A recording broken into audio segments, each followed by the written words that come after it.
지난 30년 돌이켜보면 핵 문제 해결을 위한 4차례 결정적인 화해의 역사, 인게이지먼트의 역사가 있었습니다. 1994년 제네바 합의는 외교적 협상과 해결의 플랫폼이었지만 중유 공급 중단 그리고 경수로 건설 지연으로 파기됐습니다. 2005년 9.19 공동성명은 육자회담을 통해 평화체제를 상호 연계한 역사적인 이정표였습니다.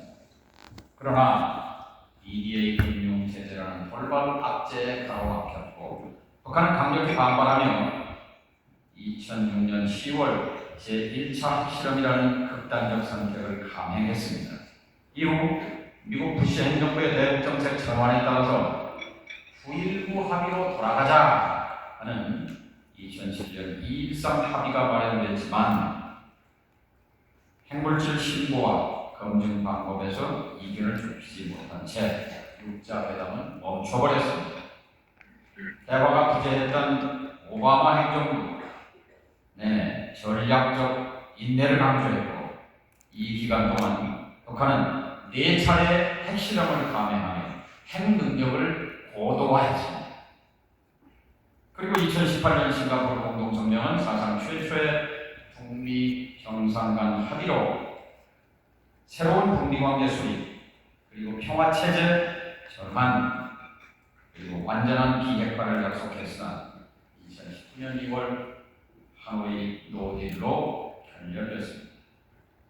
이 장기화된 교착 국면 속에서 미국은 제재를 강화했고 북한은 이를 비웃듯이 핵과 미사일 능력을 전례 없는 수준으로 끌어올렸습니다.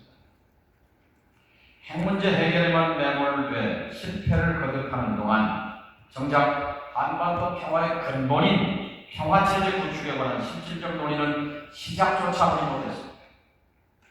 정전협정이 체결된 지 70년이 넘었지만 한반도는 법적으로, 기술적으로 여전히 전쟁 상태에 놓여 있습니다. 사실 역사를 돌이켜보면 우리는 이미 70년 전에 평화체제로 갈 수 있는 제도적 약속을 가지고 있었습니다. 1953년 10월 27일 체결된 정전협정 제4조 60항에는 이렇게 되어 있습니다. 정전협정 적용 3개월 내에 고위 정치회의를 소집해 한국 문제 평화적 해결 문제를 협의한다고 규정되어 있습니다.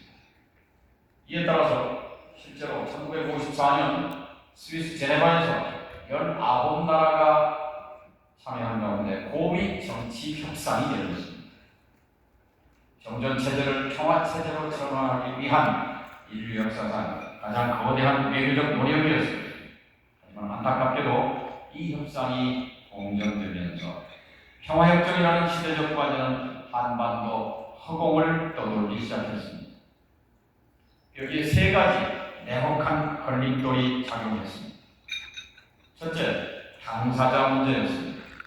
냉전 시기에 북한은 한반도 평화의 직접 당사자인 남한을 철저히 배제한 채 오직 북미 간에만 평화협정을 맺어야 한다고 고집했습니다. 둘째, 남한 내부의 안보적 우려였습니다. 과거 남한은 평화협정 체결이 주한미군 철수로 직결될 것이라는 우려 때문에 평화체제 논의 자체를 공론화하지 못하고 깊이 해왔습니다. 셋째, 1992년 이후 본격화된 북핵 문제였습니다. 불신 속에 싹튼 북핵 문제는 평화협정으로 나아가는 길목마다 거대한 바위처럼 가로막아서 최대의 장애물로 작용했습니다. 하지만 역사는 멈춰서 있지 않았습니다. 2000년 역사적인 6.15 남북 정상회담 이후 남북 화해 협력 시대의 고래 속에서 우리를 주저하게 만들었던 걸림돌들이 하나씩 풀리기 시작했습니다. 평화협정이 주한미군 철수를 의미하는 것은 아니라는 전략적 이해가 넓어졌고 남한을 배제해야 한다는 북측의 주장도 결했습니다. 그 결실은 합의문으로 증명됐습니다. 2007년 14 공동선언에서 남과 북은 한반도에서 3자 또는 4자 정상들이 만나 종전을 선언하는 문제를 협의하기로 합의했습니다. 이 역사적인 맥락은 2018년 4.27 판문점 선언에서 남북미 3자 또는 남북미 중 4자 회담 개최를 적극 추진하며 정전체제를 평화체제로 전환해 간다는 문구로 명확히 제정됐습니다. 마침내 당사자 문제와 안보적 우려라는 두 가지 거대한 맵이 풀린 겁니다.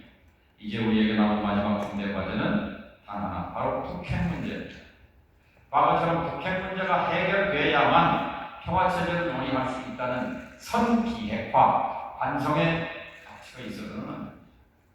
지난 30년 역사가 증명하듯이 비핵화라는 문턱에 막혀 평화체제 논의가 중단되면 북한은 그 공백을 타서 핵능력을 고도화했습니다. 반면 평화체제의 길을 열어젖힐 때 북핵 문제도 실질적 진전의 동력을 얻었습니다. 이제는 패러다임을 바꿔야 마지막 걸림돌인 북핵 문제 해결을 위해서라도 우리는 지금 이 국면에서 평화체제 구축 논의를 시작해야 합니다. 눈앞에 쉽지 않은 현실을 외면한 채 실패했던 낡은 관성과 인식을 고집해서는 문제를 해결할 수 없습니다. 이제 위기의 증폭을 방치하지 말고 전환적 사고를 해야 합니다. 그 해답은 바로 한반도 평화 공존을 통한 평화체제 구축에 있습니다. 평화 공존은 정전체제를 끝내는 평화체제의 결과이기도 하고 동시에 핵문제 해결을 위해 반드시 통과해야 하는 입구이기도 합니다. 우리는 평화 공존을 입구 삼아서 북핵 문제의 단계적, 실용적 해법으로 나아가야 합니다. 평화 공존과 비핵화의 단계적 프로세스는 1단계 중단, 2단계 감축, 3단계 비핵화로 나아가는 것입니다.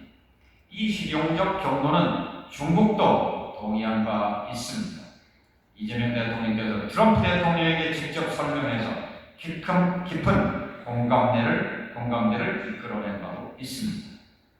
평화체제라는 거대한 틀이 작동할 때 비로소 핵 문제 해결의 실질적 진전 동력을 얻을 수 있습니다.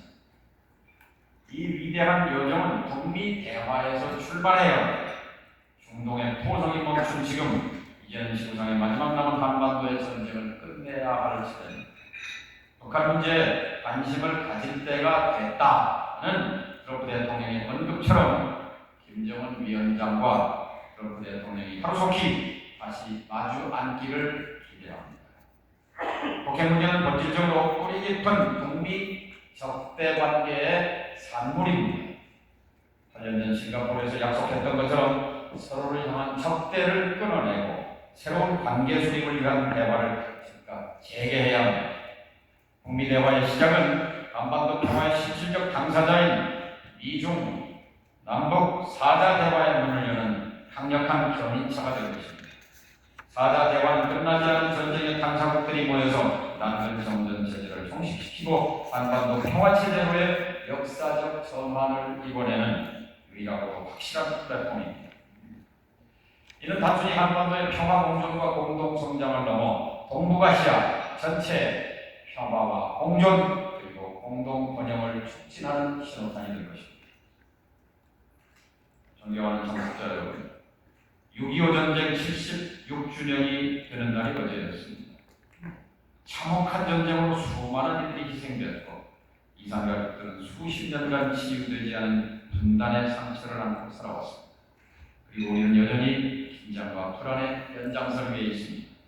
6.25 전쟁은 우리가 냉혹한 국제 정세에 주도적으로 대응하지 못해 발생한 민족적 비극이었습니다. 그 비극을 되풀이하지 않고 이 땅에 지속 가능한 평화를 심는 것은 오늘 사는 우리의 엄중한 책무입니다. 과거의 실패를 거울 삼아서 평화 공존이라는 새로운 패러다임으로 길을 열어가야 합니다. 지금 우리에게 가장 시급한 것은 전쟁을 종식시키고 평화 체제를 구축하기 위한 논의를 지금 당장 시작하는 것이며 그것이 장기적으로 핵없는 한반도를 실현하는 가장 빠르고 확실한 지름길입니다. 오늘 이 자리에 계신 여러분들께서 흔들림 없이 나아갈 때 이 평화 공존의 지혜를 모으고 동참해 주시기를 간곡히